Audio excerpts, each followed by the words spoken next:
start by, first of all, letting Team Brandy, she is helping us sponsor this event, and we appreciate it so much. And so we wanted to hear a little bit of your take. She actually sent out a really cool little business planning format that they use at the bank, and it's the same template that we used to send out, and we don't do that much anymore. So if you don't have your own template already, it'll be a great one to go over, and we wanted to hear a little bit from you. Yeah, so gosh, thanks for having us.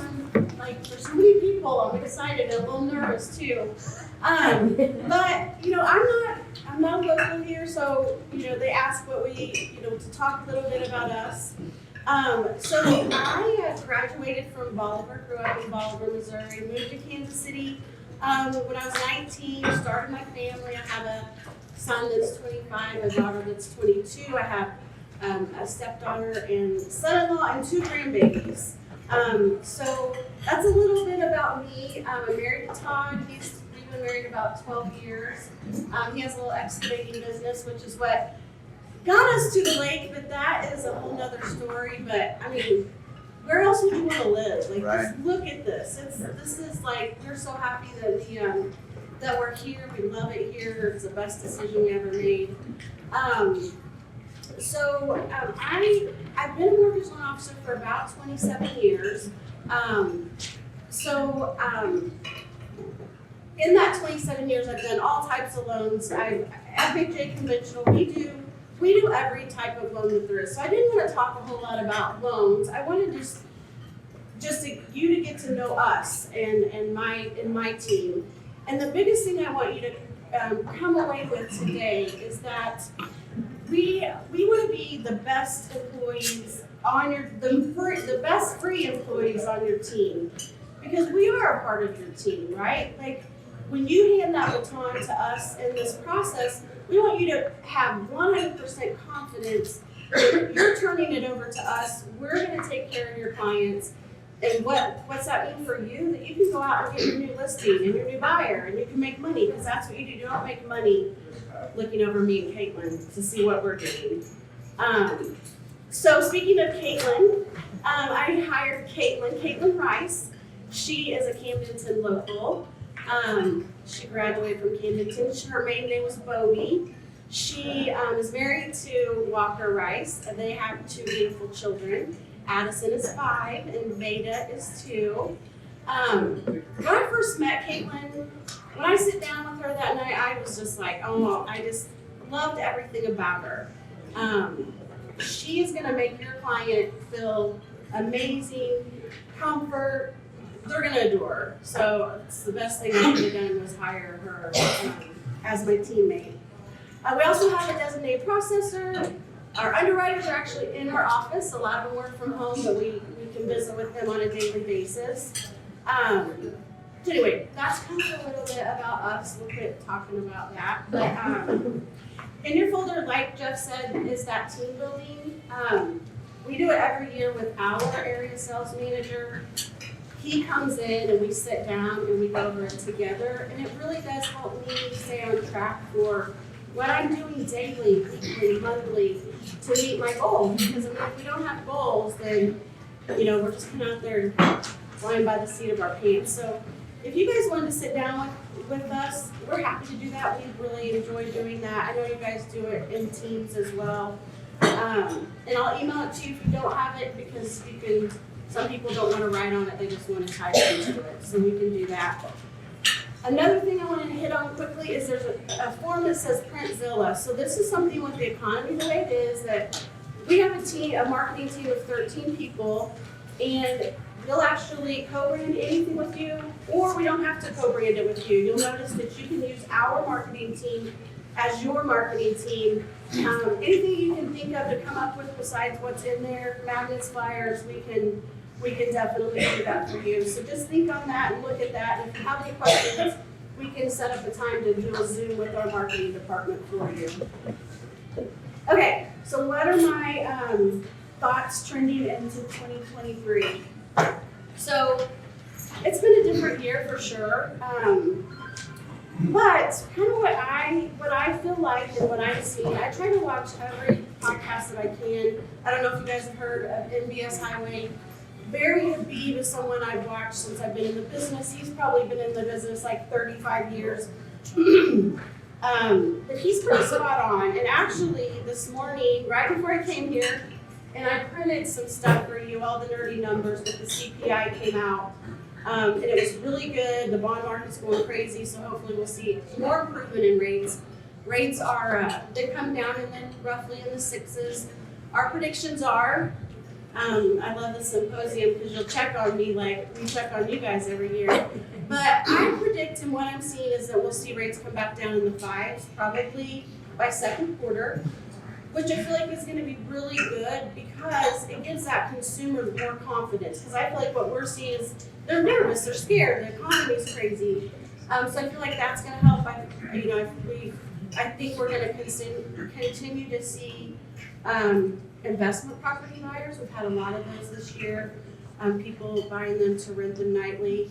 I just had a couple stats for you, and I'll be done and let these guys take over. What we saw in the last 6 months, we did 77% of our business was conventional loans, which means second home investment and owner occupied. 23% government loans, which we do them all, FHA, USDA, VA, MHTC. And our average loan size was 190, which is a little lower than what it has been. That's okay. I had 10% of my volume was investment property loans, 16% was second home loans, and 74% owner occupied. Lastly, I thought this was just pretty cool. I noticed a trend happening, and the last 8 loans that we've done from December to today, 7 of those buyers were between the age of 19 and 26. Wow. So I thought that was just cool. Like, it made me go back and look at my whole year. My average age is still 40, but that's what we've seen the last outliers in that too. yeah, that's what we've seen the last month and a half. So that's it. Again, we just want you to remember that we want to be your best free employee. We want you to feel 100% confident in us when you pass the baton to us. So can we give Brandy and Caitlin a hand?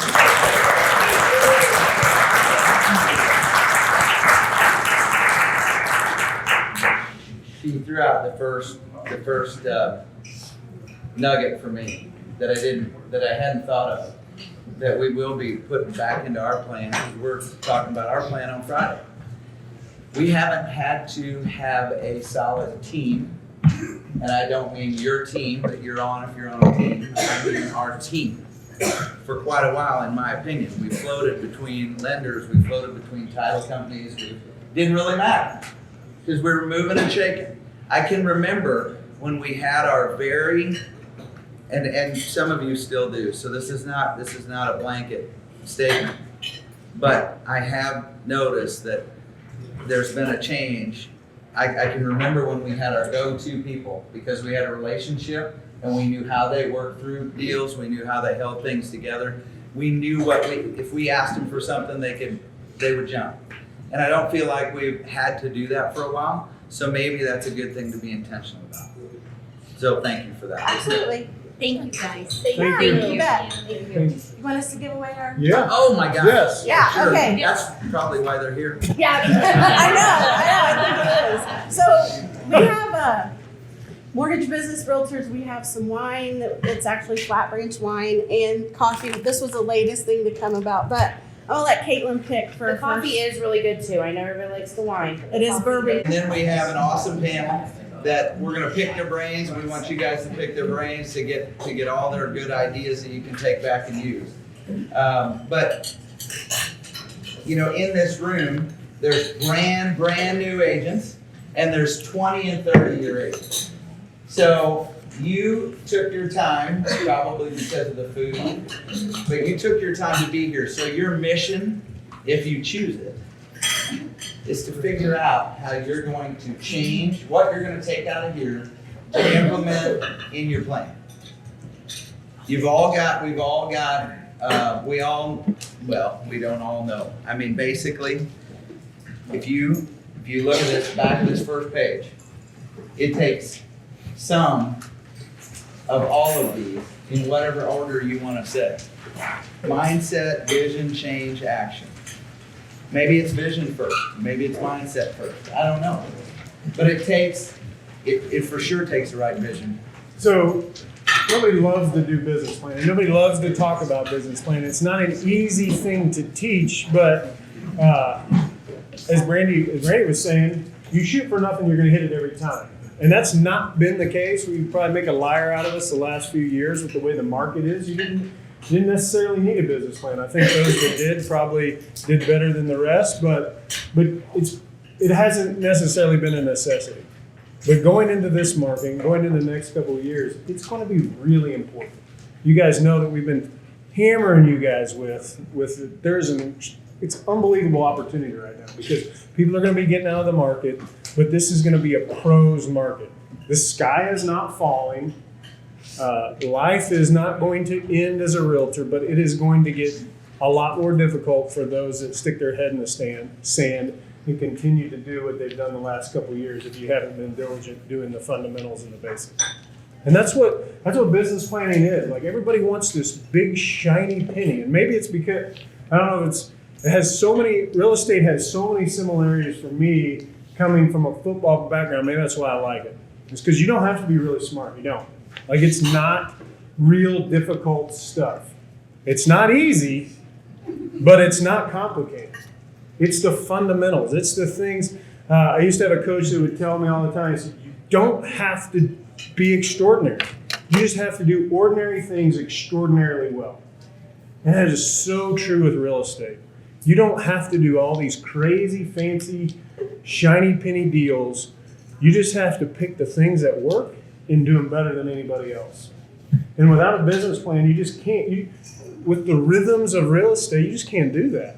Life happens, business happens, and unless you have a business plan to guide you, man, it's just too easy to get lost in the shuffle. It's too easy to get lost working in your business when you need to be working on your business. And so that's what today's about. So just a couple of notes about these 4 words. So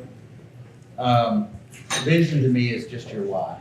You know, I'm starting with the second one, but a great leader always has vision and is always able to sell their vision emphatically or passionately enough that people will follow. And your career, your industry that you've chosen causes you have to be your own leader. Nobody is there telling you exactly what you're going to do and exactly why you're going to do it.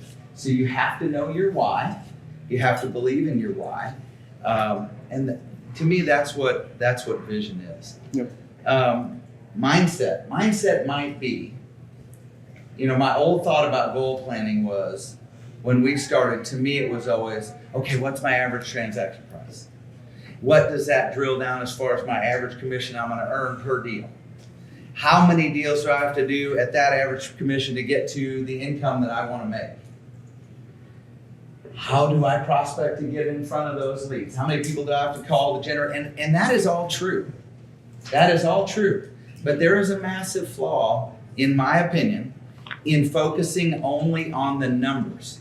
If you spend all of your time right now in your business planning, when you're in this, if you spend all your time on the financial component and then you tie yourself to that financial component, you say, okay, I have to do this much this week or this much this month.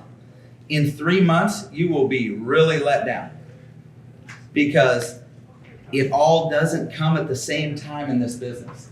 You'll have good weeks, you'll have good months, you'll have good quarters. It's more in the action items than it is. You got to have the financial component. Don't skip it. I'm not trying to belittle it, but then don't tie yourself to it forever. You talked earlier, Jeff and I were talking earlier, you talked about it being a puzzle. And it really is. Real estate is like a puzzle. There's ebbs and flows throughout the year that happen. And it's just not this nice linear business that we can count on. And it's putting this puzzle together. And the very first part of that, like you said, is vision and then mindset. And to me, mindset also is just, it's exactly what it means. Is making sure that you have a mind. You have to burn the ships in real estate. We talk about that all the time with brand new recruits. Like if you have a plan B, this is the wrong business for you, because it's really hard. It's not difficult, but it's not complicated, but it's really hard. And so you got to have a mindset that no matter what it takes, this is what I'm going to do, and that business plan is part of that mindset. So if you've never been in the business, you have to change things a little bit. Maybe you've never been exposed to any kind of payment or any kind of structure, or having, maybe you've been in a career or at a workplace where every day when you walked in, you knew what you needed to do. And in this animal, we don't have that. But the other thing with change is maybe you've been in 20 years and you've been clicking along.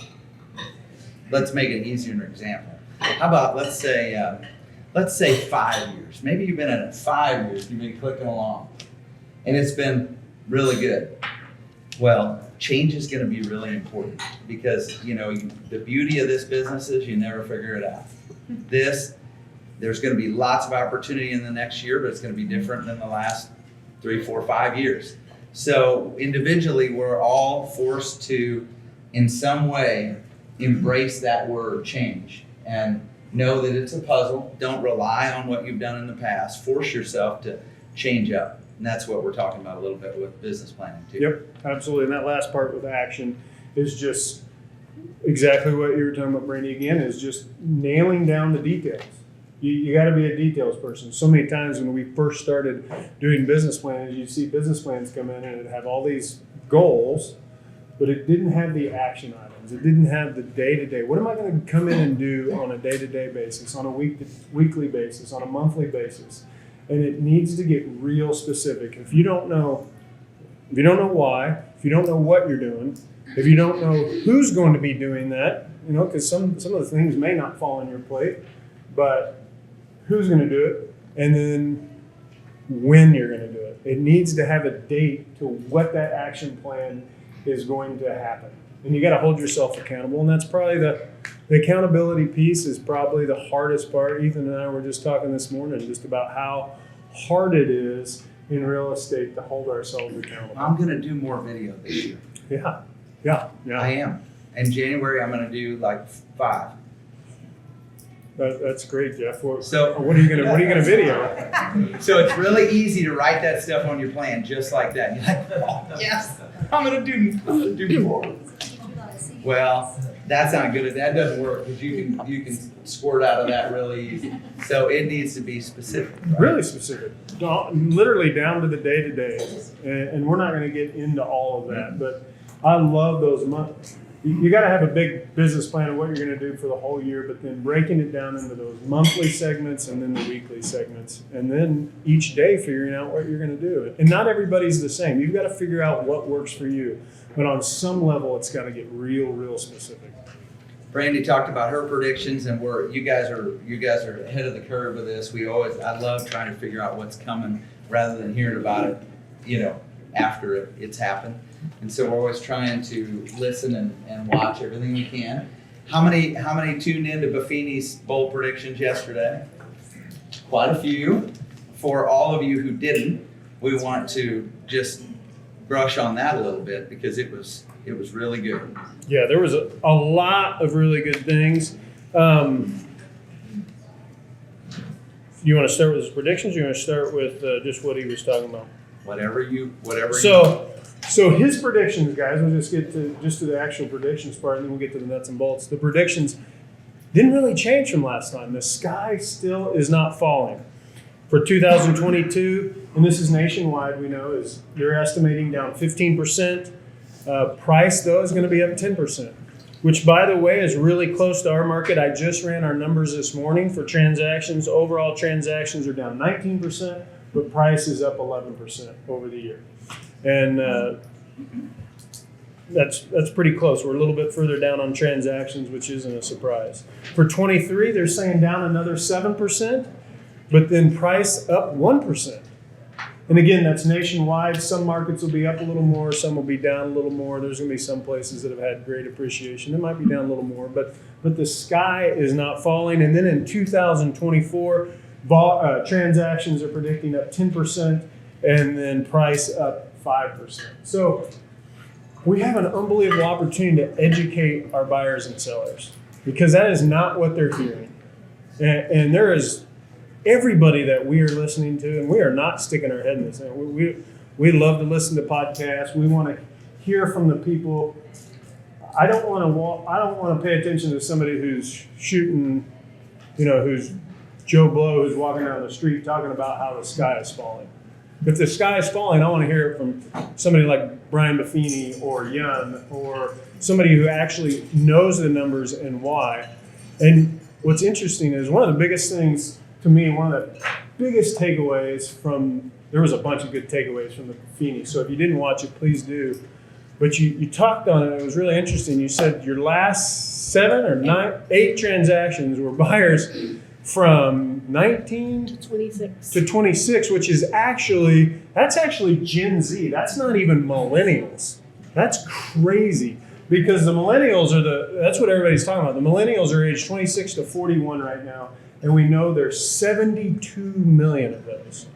And one of the stats that they gave was they estimate, or they believe that 2/3 of the millennials want to buy a home in the next 2 to 3 years. So put that into perspective. So there's 72 million of them. Let's say they marry each other. Say there's no singles that buy a home, but there's 2/3 want to buy. So that's 36 million, because they're a couple now. You take that to 2/3 of them, that's 24 million. So 24 million people 24 potential buyers want to buy a home in the next 2 to 3 years. Let's say that's 4 years. That's 6 million homes per year. That's as many homes as sold all last year in the nation. It doesn't include any other age group. It doesn't include the Gen Zs. It doesn't include the Gen Xs, the baby boomers. I'm just kidding. But obviously, that's probably not going to happen. Like, there's no way. We don't have the inventory for that. We don't have the construction to create those new homes in the next 4 years. That is why your supply demand thing is not going to change. Right. I mean, there are going to be areas, he spoke to this. You guys will want to, if you haven't seen it, you'll want to watch it, and I want to watch it again, because there'll be areas and there'll be property types that take a little harder hit than others. Some won't, some will, but in general, it's not going to just go away. So it's not, but I think you will hear that from specific sellers or specific buyers. He got into ideas about for buyers and for sellers as well. The one that hit hard to me, and he just, he said sometimes you need a coach. Sometimes the coach needs to be pretty direct. And I think his stat was he started by sharing all the deals that have fallen out in the last few months. And it was around 60,000 a month. I think one was 63, one was 64, 60. And his takeaway was 90% of all those that fell out because of the agents involved. Because of what? Because of the agents involved. Because of the incompetency on one side or the other with the agents involved. You said if you had 2 competent agents on both sides, you could have kept those deals together. And maybe it was before you ever, more than likely it's before you ever wrote the deal. Because we didn't have to for a while. That's why. I mean, I don't think it comes from intention, but it was awfully easy to kill a deal because your next one was coming immediately. And I think that is something that we can really pay attention to, and in our plans we can really work that in and think about how we negotiate, think about what we can do to help the other side. I just think that's something that's going to become more and more important, and we should be really vested with every deal that's put together, holding it together. There's some awesome opportunities for your buyers. We need to be communicating that. This is one of the points. He said we don't have panic buying right now in most price points. So that's a good thing, that there's no panic buying. People aren't buying homes that they don't necessarily want. I think there was some homes that got bought over the last 3 years that the people didn't really want. They settled for it, and hopefully we'll get a chance to sell those again. But so there's going to be more choice, and then you don't need to have a 30-year fixed rate. Is that we've got to do a really good job of being able to communicate date the rate, buy the house. You know, rates are going to go down. That was the other Right. thing they talked about was rates are going to go down. Right now, they're, not to get technical, but there's a big spread, there's a big margin built into that because of the uncertainty in the market. And so even naturally, it's like a 3% different, I think, with the 10-year treasury and where they are. And so what's going to happen is it's already starting to shrink. We've already seen it to start to come down. We're seeing them in the low sixes, and then there's going to be a couple more rate hikes, but they're already built in. They've already knew that they were coming. And so they're actually going to be probably smaller, and we should see some rate, even though they're going to be raising interest rates one, maybe two more times, they really truly believe they're going to come down because they're already built in. So just because you hear, oh, they raised rates again, it actually will probably affect us positively because it's not going to be as high a rate. And we just have to be able to articulate that to our buyers.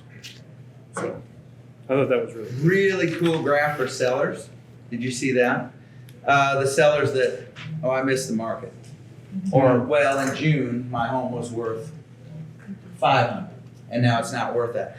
Showing over a period of time how much that home has appreciated. Really great for our market if you're with a, you know, any property, but really if you're with a, you know, if you have a chance to interview with someone thinking about selling a lakefront home, you've got some serious numbers to show them how long that changes, how that change is taking place over a period of time, not just per month because the news said the market is not at the height. Yeah, all the things are really positive. He had 3 points, and the second one was put the I in investments. I love this one because we live in a market where there's a bunch of investors, and even the people that aren't investors, they have investments because we're such a segment. We're dealing with people that own their own businesses. We're dealing with people who have investments. And we've got to do a really good job of training our clients to think of us as part of that investment portfolio team. Anybody remember the stat that he said on that one? 92. 92%. If you ask your clients who their investment team was. No. Yeah. Investment team was. And 92% didn't include a realtor. And that's on us. We have to do a really good job of training them to make them understand that we are a big part of that. For most people, it's one of their biggest assets. And so why would you not want to be thought of as an advisor, a trusted advisor? We've talked a lot about that over the last few years. We're not just realtors, we're trusted advisors. And I love some of the things he talked about. He talked about that real estate is always a protection against inflation. You know, there's a lot of real estate's crashing. That's a bunch of baloney. The rest of the market may struggle, but we are a hedge against inflation. And he gave a great stat. He said, so you put $1 million in the bank. Everybody wants to put money in the bank, right? You put $1 million in the bank. Inflation over the last 2 years has been 8.5%. So at 8.5%, that $1 million is now worth $915,000 after 1 year at 8.5%. So you had $1 million in the bank. Now it's only worth $915,000. For the second year in a row, if we have another 8, like it's been the last 2 years, that $1 million is now only worth $837,000. But on the flip side, if you were invested in real estate over the last year at 11%, that $1 million is now worth 1.11. How much better of an investment was that? It went from 915 to 1.11. And again, it's just a different way of articulating it to our buyers. Even in this market, even with things kind of leveling off, it's still a great way to hedge against inflation, and that's a big one for most people. And your consumers will understand that. A lot of them will.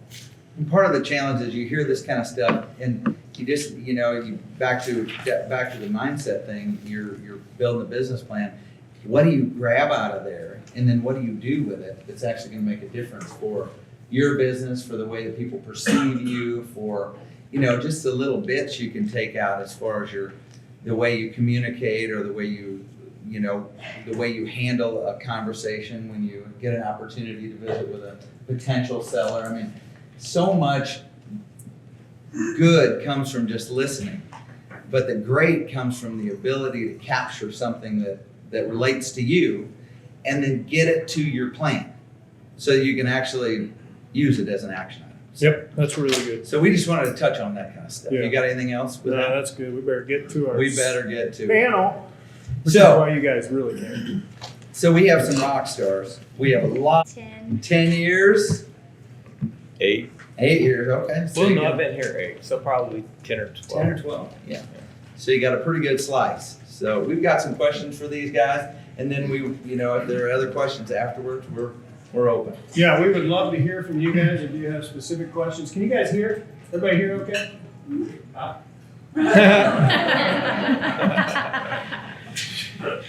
Gene, you remind me of Judith. It's not a compliment, that's my youngest son. All right. So the first question, and it doesn't matter what order, the majority of your business last year, where did it come from? Past clients. Well, not everybody wants. We Why practice don't you that. start, Kelsey? I actually just calculated. I had 43% was past clients, but then another 25% was referrals from those past clients.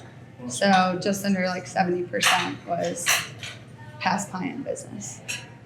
I had Right. 73% of my transactions were past clients or client referrals. And then about 10% was agent referral, and the rest were random, like upcall, Google search, just a couple of those were like that. Mine was probably over 90% for the, referrals or repeat business. I think it just all falls back into the whole customer service thing. Coming from the golf side of everything, doing that for over 20 years, and the Marriott management stuff where they beat customer service into your head. It's so much more of a great idea to take care of the ones that you have instead of going out kicking shrubs for some others. It's just more, it just makes more sense financially. So, yeah, there is no question that's off limits as far as customer service goes. What about you, John? You're brand new, so probably nothing came from your SOI, right? No, I had about 30% of my business come from my SOI this year. I closed a good amount as well from social media, and then I had a lot of opportunities too from my cold calls. Tell them about your cold Good calls. You're one of the job. few people that I've ever heard that actually is stuck with cold calls. So they are a tough process, that's for sure. I like to get really competitive with myself when I make them. I'll be sitting in the office. I'm sure I drive my admin crazy, but she'll be hearing me, I don't know, either singing along to music or cussing up a storm at somebody who hung up on me. But I just like to get competitive. Yeah, I like to get competitive with myself and just make it a little bit fun. So I'm right now sitting at about 500 cold calls a month, hoping to get that up to about 700 to 800 in June, July, and August as it starts to ramp up a little bit. Part of it too that I really like is just kind of desensitizing yourself to getting told no and just, developing yourself as a character. And then social media too. I really think what's going to be big is like leveraging technology, specifically short form video content. That is huge nowadays. You see how explosive TikTok is growing, as well as Instagram Reels and YouTube Shorts. I think those are going to be huge forms of content for 2023. What's your favorite? I like all of them as long as it's short form, as long as it's entertaining, as well as some format that's working really well right now is you have kind of a close-up personal shot, less than 60 seconds, and you have those captions following along with the videos. Those are really seem to be exploding well on social media. Go ahead. All right, so we know where your business came from. Tell us about how you got it. Give us a little bit of your prospecting methodology. If 70% came from that database or referrals from them, how'd you generate it? Well, I also love, it's not cold calling if it's past clients, but I love picking up the phone and calling them. and inviting them to things or like happy hours type stuff that doesn't make them feel like I'm calling to get a sale out of them. Just getting them in your corner because again, they'll work all the business for you by passing out your card and doing that if you just keep them in the loop with what you're doing. I mean, I call them to let them know if a neighbor's sold for a certain amount or something like that, just as business conversations, but the primary conversation pieces are like inviting them to a happy hour or like letting them know that we're just doing a new social media campaign and like see if they saw it or adding them on Facebook, like anything to just keep top of mind for them. And do they all come? No, No. Is there still value in that? Yeah. You Yeah. still feel like there's value in that? yeah, and then you get to follow up with, you weren't there, so here's something that we talked about then. I mean, it's almost better when they don't come because then you have more to talk about, and when they're there, then you use all your conversation pieces right then. So if they're not there, then you've got at least 3 more months of content to talk about. Same thing. I have a list that I keep with me all the time. It's got like my top 50. I think I have 53 on there of past clients that have just continued to feed me, and I reach out to them, personal touches all the time. I did the Brian Buffini coach program for a short period of time, and it didn't work for us because our market's different than what he does. A lot of pop buys. We can't do pop buys here, but what he did teach me, which was most important, was personal contact. Like, just stay in constant contact with your past clients, take really good care of them, make sure they don't forget who you are, what you do. I do like personal Facebook. I think a lot of my clients comment on my 2 beautiful children, and it sparks a conversation of, oh, how are you, Dave and Sue? Like, thanks, Cantor's doing great in school. But then it's like, oh, how's the condo? Oh, we have a neighbor, and we just introduced them to you. I can't preach enough. When we went to Tech in Touch, and Bobby Howe said that over 91% of real estate agents, after they close their transaction, their clients never hear from them. Please don't do that. Yeah. You are a RE/MAX Lake of the Ozarks agent. Do not let your clients forget who you are. And I think that is huge. I about died when she said that statistic. What system do you have that? Like, that's great. That's true. It's true. It's so true. But you're busy. How do you make sure that you are communicating? It's simple.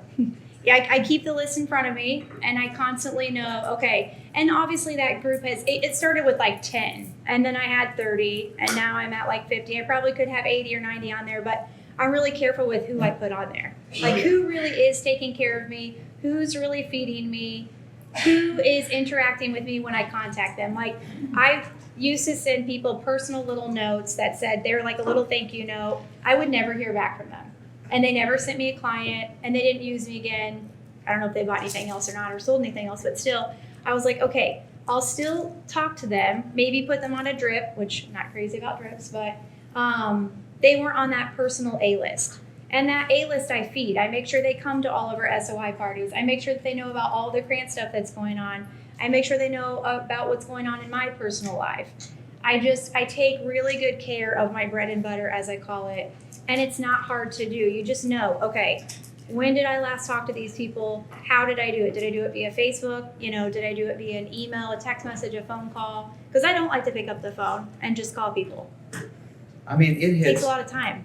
And Everyone's different. Some people like to only text. Yep. Some of your clients only like to email. Some of your clients like a Facebook message. I know a lot of you guys get tired of this kind of stuff, but I mean, it gets me so worked up when I hear somebody else talking about it, because we bought that house in Florida 6 years ago. Wait, yeah, 6. How many times have we heard from our agent? 0. That's terrible. well, 0, not once. and another thing to add that I always do is when they buy a house, I edit their matrix alerts to what they bought, so it's specific. I never take them off alerts. So, and I tell them I don't need to ever be bummed because something better comes along, except that could also be beneficial. Yeah, I could. I'm like, that's another point But of also, contact. and you just Yeah. get it in front of them and say, Yes. just so you can keep, stay Yeah. familiar with the inventory, what's going on with very comparable homes. And again, it's a lot of people don't even realize what is a drip, and that all these alerts, you can literally not talk to someone for 4 years, and they're thank you so much for being so consistent with your communication. Like, Don't do that. and I'm like, yeah, you're welcome. Every email, I think of you, like when I send it from the Matrix. But it is another way because, again, it's remembering those past clients that That's a great tool. are here. On that note, don't forget about ProPower. Like, I have clients that think it's hilarious. They'll send me pictures of a magazine or something they got, and they're like, oh my God, thank you so much. And I'm like, what is that? And they're like, your picture's on it. I'm like, send me a picture of it. They'll send it to me. I'm like, wow, that must be part of my marketing thing I do. And they're like, we love it. And I'm like, great, thanks for letting me know. I have no idea what's Hey, going you're on. not on Thank this you, panel. Susan. Susan's talking about ProPower, and Yeah. that's something that you can sign up for. It's on the closing sheet. It's the front office handles it for you guys. It's $25 per client. So at closing, you just check yes. It's amazing. They I've been take out using it for years. $25 and they touch them 25 times over 5 years. I didn't know what that was. And they get like fancier stuff that, you know, I was like, it's awesome. I've Yeah. been doing it since we started it. $25 to touch somebody for 5 years is It's insane. just a It's tool. all personal. It's just a tool. It's I mean, just that's not a the only tool. thing they get, but it's awesome. But if you're not doing anything else, it's like the least we should be doing for that group. It's just called consistency. Just a tool. It's just consistency. You guys got anything to add to that? No, I mean, it's just pretty much communication. I mean, I've lived here forever. I know everybody, and somehow that's been a pain in my ass for years when I was starting out because they all thought I was a golf pro and not a realtor. But it's finally mellowed out over the last couple of years. But I talk to all of them, and they're on my Facebook page. And then the ones that don't know how to turn on a computer, you know, you'll maybe text them or whatever. But I see so many of them, you know, being around town and knowing them forever. Really important if you've got past experience with any of your clients or any of your sphere, if you're from here and you had a prior life, that they know you're no longer doing that and that you're in real estate. We don't want to be the what do they call that? Not the disappearing agent, but the secret agent. We want people to know that we're the secret agent. We want people to know that we're in real estate. And you got to just train them. It's just making sure that whenever they have a question about real estate, you're the one that's able to answer it. You're always, whether it's on Facebook and somebody throws out a crazy question, you can be the one answering it in a professional way with those numbers. So it's a great way to. I mean, It's great to know I've sold them everybody- houses and they still call me wanting lessons. Yeah. Or what's the best new club and all this stuff, you know? And I'm like, man, I've been out of that loop for so long, I couldn't even tell you what, you know, what's I've going just on answered. anymore. Big birth. What about you, John? Kind of what everybody else has touched on, just making them your friends and really just treating them like, you know, you want to hang out with them, you want to see them because they will keep on feeding you business. You do mailing too. Mhm. Tell us about your direct mailing. So some of it is just all handwritten cards. I really like doing those because it's something I can just crank out in my free time, whether it be a weekend, just chilling out, listening to music, just write a couple thank you cards by hand. I also really like to include just a personal touch in everything. So for example, if somebody really likes golfing, I can send them a $5 gift card to Golf Galaxy. You know, just something that's personal to them and it's only $5, but they'll remember it for a while. Another thing I think is really lucrative because I think it's very easy to keep past clients in your wheelhouse as long as you just communicate, you know, regularly. But what's awesome about like Remax and having like synergy for the other end of prospecting with people that aren't really loyal to you yet is even if it's not something that they're looking for, I always send whatever pocket listings you guys post because before people commit or become loyal to you, they think that they're smarter and they are ahead of it and they're not going to get sold on something. They can find it on Zillow. And I'm like, hey, I know this isn't what you're looking for, but just so you know, it's coming up and I want to give you like a head start. And 9 out of 10 times that works because then they feel like you're, you know, more knowledgeable or you have more access to what they'll ever find. Did I talk to you about that ahead of time? No. No. I didn't talk to her about Oh, that that's ahead a of trick time, but question. I just want, because I'm gonna piggyback, because I think it's super, I think one of our main advantages is that silly synergy. And I think this year, you guys are going to have more opportunities at listings than other companies are. And that means you're gonna be able to use those opportunities to generate more buyers. You are. If we're all aware of that in our plans while we're planning, and we can plan to either promote our own listings that way or to be diligent as far as looking for the buyers and using that to promote something, to promote a thought that you have something that no one else has, that's a leg up. Right. I That's think a big leg a up. lot of people use it for just a specific buyer that they have in mind, but literally I will send every pocket listing to at least 10 people just because I'm like, you could be looking for a condo and I will show you an off-water What's home the in Max very Creek. worst thing that could come? Yeah. I mean, that's Yeah. an awesome idea. Inventory is going to continue to be tight. Inventory, as you guys know, we check it regularly. It's not really changed much over the last few months. I mean, it ticks up and then it goes back down and ticks up, but it's unbelievably low, historically low right now. And so it's really important, even though there's more to choose from and they have more time, still really important to have that added value that you're not just waiting for some. That is not our value proposition as a buyer's agent. Waiting for something to come up on MLS. They can do that on Realtor and Zillow.com. We have got to differentiate ourselves by going and finding them stuff. So that's a great point. Oh, yeah. And Buffini spoke to that too nationally about inventory and all the things that are not going to allow it to change. So.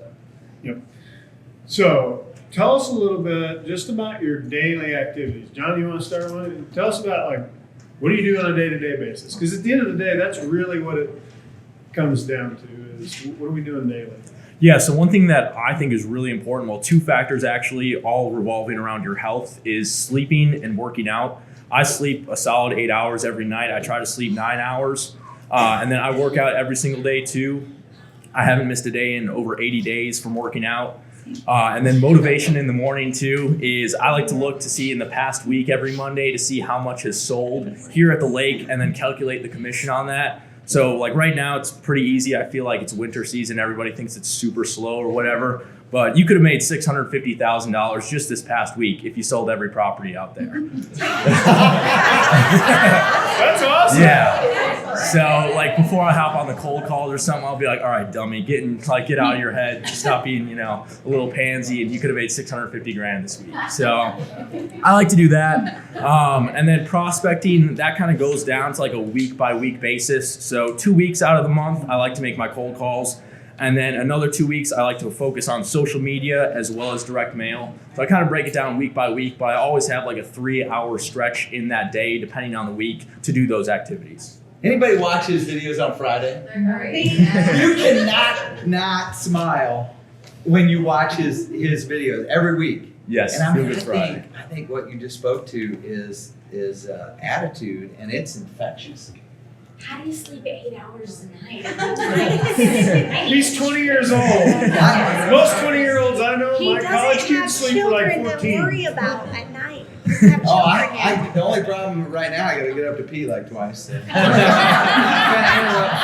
of interrupt the sleep. I'm gonna bring you home to talk to my girls because they come home and they sleep like 13 hours straight. I'm like, you guys could be up 5 hours prospecting. That's awesome. What else? We're done. You read. Yeah, I read a good amount. I try, though, not to spend too much time on education. I think you can learn a lot more through other facets other than just books. I try to limit to something like each topic to about 2 books each topic. So if it's marketing, I'll only read 2 marketing books and then I'll go out and get it. Same with like stuff like discipline. We put too much pressure on ourselves. That's all there is to it. Where are you getting the numbers? We do have a subscription, a YT subscription. They just put it in their address, last name, or the GIS, their primary address. Is that only for house phones? Is it cell phones? Is it cell phones or anything? Yeah, every registered number. So they get And we're talking about, she's talking about cold calls. My contention is if we just double our number of calls to our database, there's all of our business. If we just double it and have some conversation. Back to being scared about cold calling, Wayne said, it's like, what if I told you, like, you get like scared about like the 1, 2, 3 phone calls of people being pissed off and hanging up on you. But what if I said you have to get 25 people to hang up on you? You just say no, whatever. But on the 26th call, you're gonna make $15,000. Like you get through like the 25 no's really quick and not be disappointed because you know that it's gonna be lucrative. Both your Listen, it was for now. It's an awesome book. It's a good one.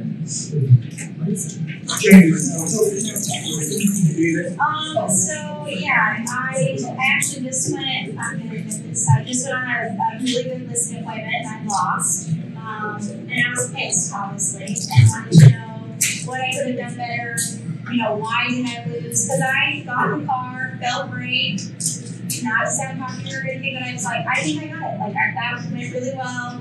I don't think I could have done better. The boys can do better, but I was like, I got this. So then anyways, when I got the email over the weekend that I did today, I was mad, of course, and I was like, okay. I came in, I was like, man, I forgot to email her back and ask what could I have done better, or what could my team have done better, what could we have done so I could have won. And Jeff and Jake were like, why didn't you email her back? I'm like, because I was busy this weekend, ice skating with Tanner, healing my sore body from the party on Friday night. Like, I forgot. And he's like, and Jake and Jeff are like, it's like Jeff and Jeff 2.0 right here. That hard was signing both of them. No, just do it. It's not too late. So I emailed her really quickly and I was like, hey, so I can better myself and my team can too, and our strategy and our presentation, what could I have done? So anyways, long story short, I heard back from her. I was close in second place. And she told me what we could have done, and I thought, okay, so like in that situation, I think that's what's going to be most important, because listings are going to be huge for all of us. And I think it's really easy to just get in your own way and do the same thing, like, oh, I got this. I'm going to take my normal stats. I'm going to take this. It's not going to be difficult, but I think no matter what, like, I have to figure out 2023 what I'm going to do to better myself and then our team too, to be able to get those listings. Okay, I needed to have a better marketing plan, timed up, ready to go. She won it right then and there. And I won her over by listening and building a relationship. She said I was the best at that, but I didn't win listening. And so I think just we are all going to, it is going to be an elite market. Yay, that's great. I'm excited for that. I think it's a time for all of us that have been in it for a while to really sharpen our skills and our pencils and to just do even better and just always be professional. I can't preach that enough. And take care of the other agents. Yes, we are all excited to see agents that don't do a lot maybe go away for a while. But at the end of the day, I always remember Conda saying to me, we have to be kind to those agents because you have so many more transactions to go with them. Like, just remember that. Be mindful and be respectful. So even though I didn't win that, I'm happy for the agents that got it. She obviously did a great job. Maybe they'll end up coming for the second agent. So what did you say? Jake Nelly, Okay.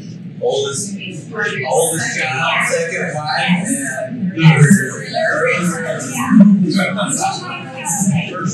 first job.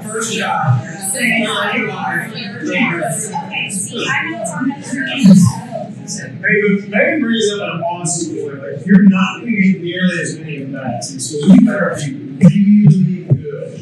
I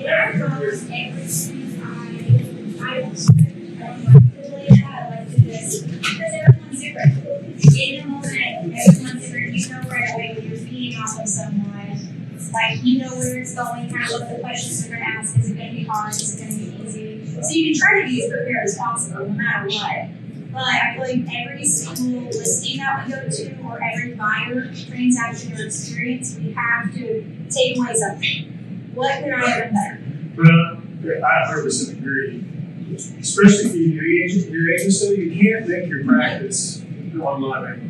You got to grab somebody in your office, and practice objections, practice walking through. I've never met an industry like NFL. You didn't, remember that 10,000 Wayne talks about this, the 10,000 hour rule. It takes 10,000 hours to master something, and obviously it's a broad generalization. But our game time is when we're sitting in front of sellers, when we've got a buyer in our car. When we answer the phone, that's a huge one. Yes. So we don't know how much business we're missing by not answering the phone in a way that is converting people. And so if we need to take this time to make sure that we're sharpening the saw. Don't forget that we work the backwards plans. For every hour we actually play the game, there's 1,260 hours of practice. Yeah. It's not very many hours in the game. So- and it's the same with those. So, sorry, So there's a lot of great morals to that whole experience. So, one, realtors are going to be valued again. They're going to need us. They're going to pay for us. But they're going to get their choices via referral, or they're going to get their choices via testimonial, or they're going to get their choices via who's consistently in front of them.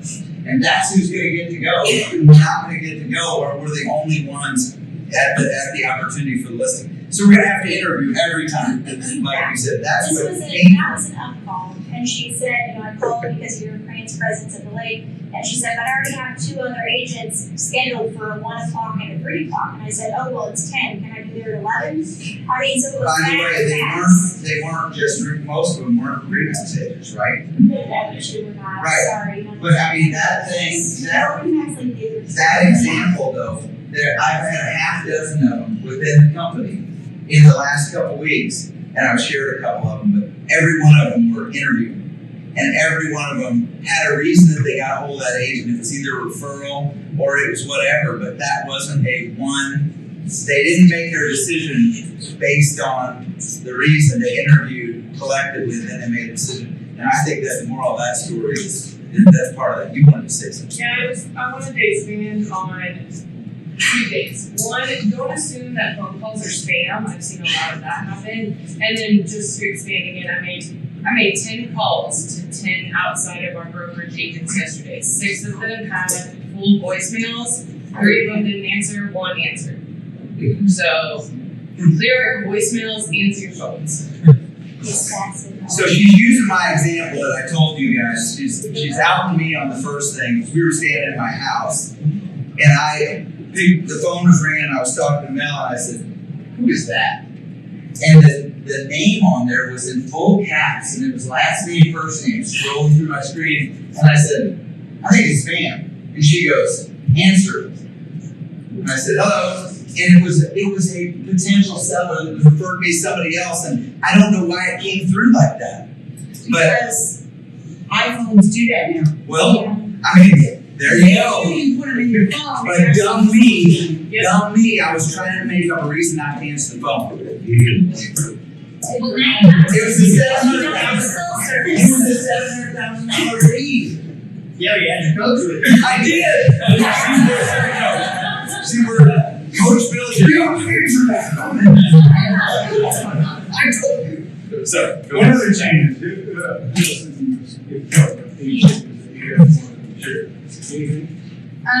Well, I think that everything is continuing to change like month by month, and I think what has been best for me is getting ahead of those changes. Like, don't wait for your buyer to say interest rates are this high, so now we're bowing out or things like that. Because we've been doing this 5 years. I think most people in this room are doing it when it was about 10% interest rates. So you can tell. 3% was never a real rate. So you have to kind of educate people to know, like, you shouldn't be discouraged by a 5.5% rate at all. And on the flip side, prepare for 2 different things. Like, what's your game plan if rates come down, and what's your game plan if they go up? And just talk about that with them, because then it also kind of puts in perspective of what or who you want to prioritize on your list. I know someone has it in their mind they're not going to pull the trigger on anything unless rates are 4.25, then I'm not going to go tour, a bunch of properties. But if someone says, like, if I can get a rate here, or if I can get a deal at this price per square foot, if rates are not like, just getting in front of that and always kind of educating them on what's happening week by week with, the lending industry, and again, having that conversation before it's too late. Once they made up their mind and you're the last person they're going to let know that they're not looking anymore or something like that. Be proactive with your Yeah, elevator speech. I hit Jennifer Mill and I'll be like, what's your elevator speech today? And I used to never do that, but now I feel like I've been in it long enough that when someone asks me, they expect me to know, how's the okay? I'm like, it's a rainy Tuesday, do I even know? You know what I mean? Like, so, and I used to not, and it's embarrassing, but you have to stay educated. Well, like, in John's land, like, I've got buyers that are like, that house I really wanted, prices are at this high, so I'm gonna wait for that price to fall. Like, well, that buyer bought at $500 a square foot. For them to make any, like, break even, they're gonna have to sell at it. I mean, especially when you're talking luxury range. They're never like gonna sell unless, like, we're in a recession, like, and the housing market crashes.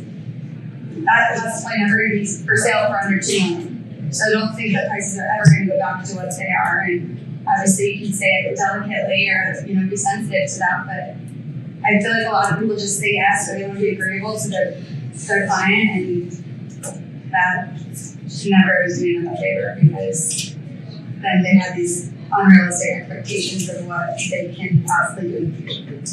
Experienced agents are willing to have hard conversations. I've had a couple clients in the last month that are mentioned that interest rates. But that thing Feeney said yesterday about buy how much you want now and get the rooms monthly. That made a lot of sense. As far as what you can tell a buyer now when they're bargaining about the interest rates, wait a year, eat it for a year and then rebuy. Like, educate yourself on the programs. If the 2-1 buy down and things like that, obviously it's doing people a favor in that sense, but in our sense, like, you don't want people to knock $30,000 off list prices right now and screw appraisals for the rest of, the next years of sales. So having like those conversations too, of how we can, you can still show that you bought this house for $500,000, even if really you're getting, 2% of that covering all your closing costs with low interest rate. Because I feel like people are looking to just make quick, deals and think they're getting them a favor by shaving $50,000 off the list price if a seller gets desperate. But there's other creative ways to still do that without screwing or shooting input for future sale. There was one piece of advice, or one thing that you would give everybody in this room, something you do now, something you want to do, something one piece of advice. Well, I'll start off. I think building a content library is a really good choice right now, especially if you have those videos. They're really pretty much infinite leverage. You make them one time, and then people can watch them for hours and hours, years and years later. It's not something that you have to constantly call them and be there in person with them to tell them. You can film a quick 5-minute video about the 2-1 buy-down programs or whatever it may be, about our products nowadays. You can push that out there, and literally millions of people can watch that, and they can watch it for as long as they want, and as many times as they want, and you're automatically seated yourself as the expert authority on that topic, and you can do it forever. And all you have to do is just get in that camera once, edit it for 10 minutes, whatever it may be, and just build that library up and up and up, and who knows, maybe 3 years from now, you'll have 1,000 hours worth of videos that your clients can look at, and they'll be like, wow, this guy knows everything about legal zoning real estate. I'm going to go this year. I think just being consistent, it's way more important to do like 2 things really well and cast a wide net, like especially because, in January when A, you might not be as busy or you're just the most motivated, you're going to burn out by March. And we do in our office that we run the 12-week year. We don't really do goals based on the full 12 months because it's less sustainable. But figuring out what to do for that 12-week period makes it seem more achievable, and you're not just like waiting for December to figure out the date. I think the thing all need to do constantly is coming from a couple of other brokerages before I came here. When I was outside of the umbrella, I always thought that we were next, being at the top of the food chain. They were professionals. Once I read, they were being counted, they had pushed them through and sending lines, okay, and always spit them out.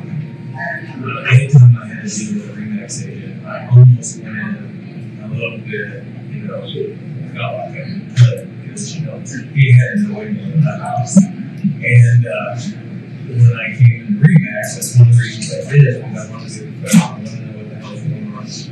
And people in this room, there's some areas and some others that I've reached out to hundreds of times. And you just got to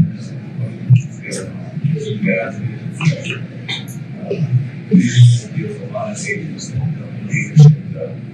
You got to be able to, like you said, how many 60,000 deals a month fall apart. You got to be able to educate other agents almost as much as your clients. And you guys do our true profession.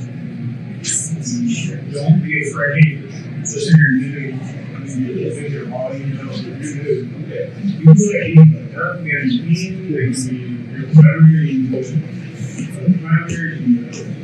anybody here, I promise you is Know your person, don't hurt your person. Yes. I don't know if there's anything we cover that is just like mind-blowing. I've never heard that before. I mean, there's some really good stuff. But the reality is we don't have a lack of information. There's a lack of information. It is the agents that take the information, just like I said, they take 2 or 3 things that you know are going to work for you, that there's your personality, or that you're going to do, and you do it really well. You do the ordinary extraordinarily well, and you will be successful. We cannot think that you guys are not taking the time to share it is. That's good, Marlon.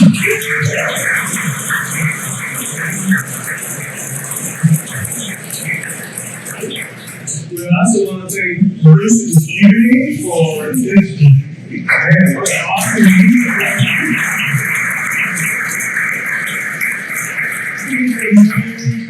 It was awesome. We don't know. On the next page we got.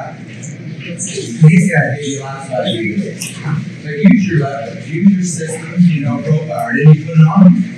If you have systems in place, great. How you gotta change it? You have to do something different to get a different result for next year. So, don't stay status quo, challenge yourself, and use the tools you have in place. You guys are already the best. I know many of you have flipped it out on stage. You probably did it on another game. But take a look at that. We always want to grow, but we want to grow from we want to grow from the development of our agents' businesses. We want you all to be taking home more. That's how we want to grow the purpose. We love like-minded people. We love the new faces and young energy. We want every single one of you to improve your businesses this year. That's why you're here. But look at your stats already. You double the amount of transactions from the number 2 company to the left. You double. More than double the production.